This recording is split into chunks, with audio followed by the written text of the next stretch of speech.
अमृतसर में प्रॉपर्टी विवाद में तरनदीप सिंह नाम के एक शख्स की हत्या कर दी गई और आरोप लगा है मृतक के करीबी दोस्त पर। मुंगेर के जमालपुर में एक दोस्त ने दूसरे दोस्त की धोखे से हत्या कर दी। पहले तो उसे घर से बुलाया, फिर दारू पिलाया, उसके बाद पीट पीट कर उसकी जान ले ली। तो दोस्तों, देखा आपने कि कैसे आजकल आपके करीबी दोस्त ही जिसे कभी आप अपना सब कुछ मानते हो वही अक्सर आपको धोखा देते हैं। और जब आपको पता चलता है कि जिसे आप अपना दोस्त समझ रहे थे असल में वो तो एक जहरीला सांप निकला है, तो ऐसी सिचुएशन में आपके पास खुद को कोसने के अलावा और कोई रास्ता नहीं बचता। लेकिन दोस्तों, आज के बाद आप कभी भी अपने जीवन में ऐसे लोगों को पहचानने में कभी गलती नहीं करोगे, क्योंकि आज की इस वीडियो में मैं आपको 5 सिंपल स्टेप में बताऊंगा कि एक फेक फ्रेंड किसे कहते हैं और उसे आइडेंटिफाई कैसे किया जाता है, जिसकी मदद से आप ये पहले ही समझ जाओगे कि कौन आपके रियल फ्रेंड है और कौन धोखेबाज है। तो दोस्तों, मेरे साथ इस वीडियो के अंत तक बने रहे। So hey beautiful people, welcome to फंडू प्रोग्रामिंग। मैं हूँ आपका दोस्त फंडू बॉय। तो दोस्तों, फेक फ्रेंड के बारे में कुछ भी जानने से पहले हमें ये समझना होगा कि आखिरकार एक फेक फ्रेंड किसे कहते हैं। तो टीना लीड, जो कि एक थेरेपिस्ट है, उनका कहना है कि एक फेक फ्रेंड के अंदर आपको ये 3 चीजें मिसिंग मिलेगी। पहली सपोर्ट, दूसरी लॉयल्टी और तीसरी क्लोजनेस। वहीं एनेट नूनियस, जो कि एक साइकोथेरेपिस्ट है, उनका ये कहना है कि एक फेक फ्रेंड आपसे हमेशा कुछ न कुछ लेना जरूर चाहेगा, लेकिन वो खुद कभी कुछ आपको रिटर्न देने की नहीं सोचता। जैसे कि Michael the third mid 9th century AD के दौरान बिजेंटाइन साम्राज्य के राजा के रूप में सामने आए और उनकी इस राजगद्दी तक पहुंचने में उनके चाचा बरदास ने बहुत ही महत्वपूर्ण भूमिका निभाई थी। अब सम्राट बनने के बाद माइकल ने अपने सबसे अच्छे दोस्त बसिलियस को अपना प्रधानमंत्री बनाया। अब एक्चुअली में बसिलियस पहले एक अस्तबल में काम किया करता था, जहाँ उसने कई बारी जंगली घोड़ों से माइकल की जान बचाई थी। तब से माइकल बसिलियस को अपना सबसे अच्छा दोस्त मानता था, इसलिए माइकल ने बसिलियस को अच्छी एजुकेशन दिलवाकर उसे महल में रहने के तौर तरीके भी सिखाए। हालांकि बसिलियस अपने काम में बहुत अच्छा था, लेकिन वो एक नंबर का लालची इंसान था और वो हर वक्त माइकल से अलग अलग चीजों की डिमांड ही करता रहता था। कई बार तो माइकल ने अपने दोस्त बसिलियस को पैसे भी दिए, जिसके इस्तेमाल से बसिलियस चोरी छुपे खुद को शक्तिशाली बना रहा था। और इस तरह एक दिन बसिलियस ने माइकल के चाचा बरदास की हत्या कर दी, जो कि माइकल की सेना प्रमुख थे। जिसके बाद तुरंत ही बसिलियस ने माइकल से कहा कि अब की बारी उसे सेना का प्रमुख बना दिया जाए। अब माइकल ने अपने दोस्त बसिलियस पर भरोसा करते हुए उसे सेना का प्रमुख बना दिया। मगर वहीं एक दिन माइकल ने जब बसिलियस से अपने पैसे वापस मांगे तो बसिलियस पूरी तरह से पलट गया और उसने कहा कि वो किसी पैसे के बारे में नहीं जानता। ये सुनकर माइकल को बहुत ही बड़ा धक्का लगा और तभी उसे ये एहसास हुआ कि अब वो चाहकर भी बसिलियस का कुछ भी नहीं बिगाड़ सकता, क्योंकि उसने खुद बसिलियस को सेना का पूरा कंट्रोल दे दिया था और साथ ही बसिलियस ने माइकल के ज्यादातर मंत्रियों को अपनी तरफ कर लिया था। फिर कुछ दिनों के बाद जब माइकल अपने कमरे में सो रहे थे, तब बसिलियस कुछ सैनिकों के साथ कमरे में आया और अपनी आंखों के सामने अपने दोस्त माइकल की हत्या करवा दी। और अगले ही दिन सुबह बसिलियस ने माइकल के कटे हुए शीर को अपने भाले पे टांग दिया और पूरे शहर का चक्कर लगाया और खुद को नया सम्राट घोषित कर दिया। और इस तरह से माइकल, जो कि अपने ही जिगरी दोस्त को पहचानने में गलती कर बैठा था, वो अब अपने ही दोस्त के हाथों मारा गया। लेकिन अब सवाल ये आता है कि आखिरकार लोग दोस्ती में दगाबाजी करते ही क्यों हैं? तो इस पर डॉक्टर मार्था तारा ली, जो कि relationship counsellor and clinical sexologist है, उनका ये कहना है कि चीट करना, ये धोखा देना बहुत ही सब्जेक्टिव चीज है, जो कि हर इंसान के अलग अलग रीजन एंड साइकोलॉजी पे डिपेंड करती है। लेकिन ज्यादातर केसेस में ये देखा गया है कि लोग ऐसा इसलिए करते हैं क्योंकि उनका इसमें फायदा दिखता है और ये फायदा किसी भी तरह का होता है। जैसे कि एक बार कुछ शिकारी सांप का पीछा कर रहे होते हैं उसे मारने के लिए, तभी वो सांप एक किसान से उसे बचाने के लिए मदद मांगता है, जिस पर वो किसान मान जाता है और उस सांप को अपने पेट के ऊपर चढ़ जाने को कहता है और इस तरीके से किसान उसे छुपा लेता है, जिससे कि शिकारी भी उस सांप को ढूंढ नहीं पाते और यहाँ पे सांप की जान बच जाती है। लेकिन शिकारी के चले जाने के बाद जब वो किसान सांप को अपने पेट से उतरने को कहता है, तब ये सांप मना कर देता है, क्योंकि उसे किसान के पेट पे गर्माहट भरा आराम मिल रहा था। अब इस चीज से निराश होकर जब किसान अपने घर की तरफ जा रहा होता है, तब उसे वहाँ पे एक बगुला दिखता है, जिसे वो चुपके से अपनी सारी बातें बता देता है कि आखिरकार उसके साथ अभी क्या क्या हुआ। जिस पर वो बगुला उसे कहता है कि भाई तुम नीचे बैठ जाओ, जिसकी वजह से उस सांप को थोड़ा प्रेशर फील हुआ और फिर बगुले ने अपनी चोंच की मदद से सांप को धीरे धीरे बाहर निकाला और उसे चोंच में पकड़कर उसे जान से मार दिया। लेकिन ये सब देखने के बाद भी किसान अब भी थोड़ा सा परेशान लग रहा था, क्योंकि उसे ये लग रहा था कि शायद से सांप ने उसे काट लिया है और उसकी बॉडी में सांप का जहर चला गया है। तो इस पर बगुले ने कहा कि भाई सांप के जहर का सीधा सा इलाज तो यही है कि तुम्हें 6 सफेद मुर्गियों को पका करके खाना होगा, तभी ये जहर तुम्हारी बॉडी से निकल पाएगा। जिस पर किसान का शैतानी दिमाग जाग उठा और उसने बगुले की तरफ देखते हुए कहा कि तुम भी तो एक तरह के सफेद मुर्गी ही हो ना। और ये कहकर किसान ने बगुले को पकड़ लिया और उसे पका करके खा गया।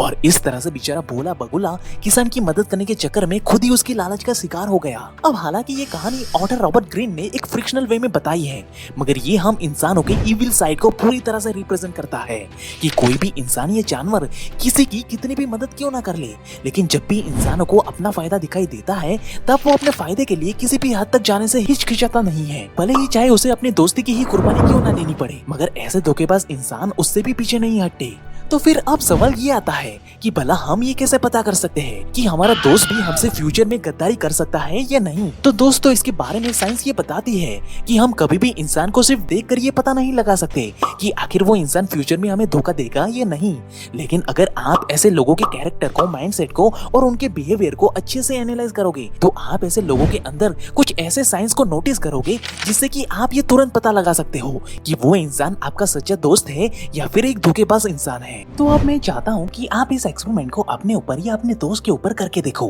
और आपको इन 5 में से कितने नंबर मिलते हैं वो मुझे कमेंट करके बताइए। इससे मैं और आप ये दोनों जान पाएंगे कि क्या आपके आसपास रहने वाले लोग आपके रियल फ्रेंड है या फिर एक धोखेबाज इंसान है। जैसे कि फेक फ्रेंड होने का पहला साइन आपको ये देखने को मिलेगा कि ऐसे लोग हमेशा प्रॉब्लम आने पर दूसरों से मदद तो मांगते हैं, लेकिन प्रॉब्लम खत्म हो जाने के बाद वो मदद करने वाले को ही धोखा दे देते हैं। जैसे कि जब मार्क ज़करबर्ग फेसबुक के आइडिया पे काम कर रहे थे तब वो भले ही एक इंटेलिजेंट लड़के थे जो कि एक ऐसी चीज बिल्ड कर रहे थे जो आगे चलकर पूरी दुनिया को बदलने वाला था, लेकिन उस समय उनके पास फेसबुक के लिए सर्वर खरीदने तक के पैसे नहीं थे। तब मार्क ज़करबर्ग ने अपने एक दोस्त एदुरादो लुइस सर्विन को अपनी प्रॉब्लम बताई। तब लुइस ने तुरंत ही मार्क की मदद करते हुए कंपनी के सर्वर के लिए पैसे इन्वेस्ट किए, जिसके बदले में लुइस को फेसबुक कंपनी का 30% शेयर दिया गया और साथ में वो फेसबुक के को फाउंडर भी बन गए। लेकिन आगे चलकर मार्क ज़करबर्ग ने अपने ही दोस्त लुइस के साथ धोखा किया और उसके हिस्से के 30% शेयर उससे ले लिए गए, जिस वजह से लुइस को बहुत ही बड़ा झटका लगा, जिसके बाद उसने कोर्ट में एक लॉ सूट भी फाइल किया जिससे उन्हें फेसबुक के को फाउंडर होने का टैग तो मिल गया,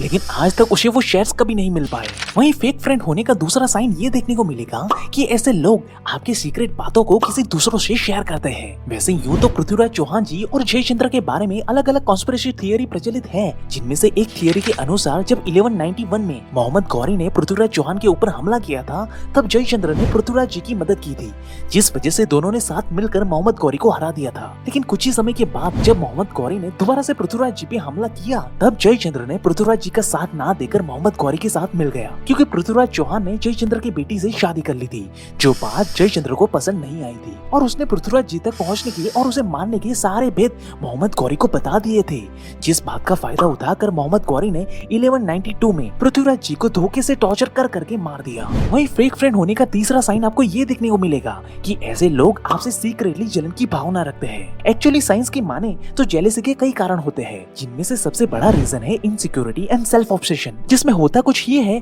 कि जब कोई आपका दोस्त आपसे कुछ बेटर करके दिखाता है तब एक फेक फ्रेंड को अपने आप ही इनसिक्योरिटी होने लगती है और वो आपको आगे बढ़ता हुआ देख नहीं पाता, और इसीलिए ऐसे लोग जानबूझकर आपके साथ दगाबाजी करते हैं। जैसे कि अराउंड 46 BC में जब जूलियस सीजर ने सिविल वॉर के दौरान पोम्पी द ग्रेट को बुरी तरह से हराकर उसे मौत के घाट उतार दिया था, तब उसने उसके एक साथी की जान बख्शते हुए उसे अपने साथ रख लिया था, जिसका नाम ब्रूटस था। अब सीजर ने न सिर्फ ब्रूटस को जिंदा छोड़ा बल्कि उसने ब्रूटस को अपना एडवाइजर भी बना दिया, और सीजर उसे अपने दोस्त से भी बढ़कर मानता था और उसे महल में किसी भी चीज की कमी नहीं होने देता था। लेकिन वहीं दूसरी तरफ पॉलिटिकली देखे तो सीजर समय के साथ साथ शक्तिशाली होते जा रहा था, जो कि कुछ लोगों को इनसिक्योरिटी की वजह से देखा नहीं जा रहा था, जिस वजह से उन्होंने सीजर को जान से मार डालने की योजना बनाई। और फिर 15 मार्च 44 BC के दिन सीजर को अराउंड 60 लोगों ने घेर लिया और इन सब लोगों के हाथों में चाकू थे। ये देखकर सीजर तुरंत ही समझ चुके थे कि उनका बचना नामुमकिन है, लेकिन फिर भी सीजर ने बड़ी ही कुशलता से उनसे लड़ने लगे। लेकिन जब सीजर ने अचानक से ये देखा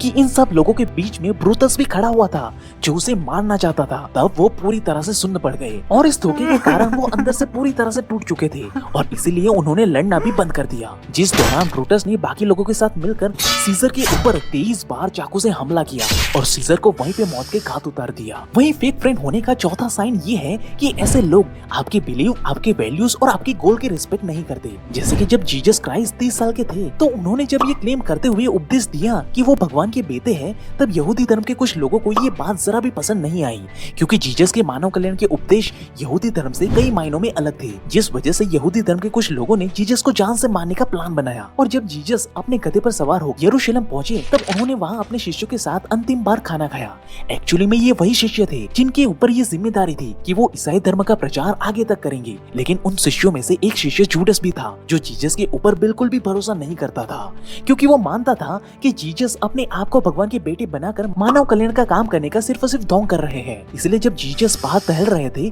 तब जूडस ने मात्र कुछ पैसों के लिए यहूदियों को जीसस की पहचान बता दी, जिस वजह से यहूदियों ने जीसस को पकड़ लिया और उन्हें बहुत ही बेरहमी से टॉर्चर किया और अंत में एक क्रॉस के सहारे उन्हें टांग दिया गया, जो कि काफी भयानक और दर्दनाक था। वहीं अब फेक फ्रेंड होने का पांचवा साइन ये है कि ऐसे लोग हमेशा से आपकी पीठ के पीछे बुराई करते हैं, क्योंकि एक फेक फ्रेंड को हमेशा से आपसे कुछ ना कुछ चाहिए होता है। इसलिए वो आपकी गलतियां या बुराइयां आपके मुंह पे बताकर अपना फायदेमंद रिलेशन खराब करने का कोई भी जोखिम नहीं उठाता। इसलिए ऐसे लोग हमेशा आपके पीठ के पीछे बुराई करते हुए आपको नजर आएंगे। तो दोस्तों अब आप मुझे बताइए कि आपने जिस इंसान को ध्यान में रखकर इस क्वालिटी को नोट डाउन किया था उसमें आपको इन 5 में से कितनी क्वालिटी मिली। आप मुझे कमेंट करके जरूर बताओ, क्योंकि अगर आपको इन 5 में से 3 क्वालिटी भी मिल रही है तो समझ जाना दोस्त कि वो इंसान एक फेक फ्रेंड है आपका। बाकी आपको अपने फेक फ्रेंड से किस तरह का धोखा मिला है वो आप मुझे कमेंट करके जरूर बता सकते हो। And at last, thank you for watching guys.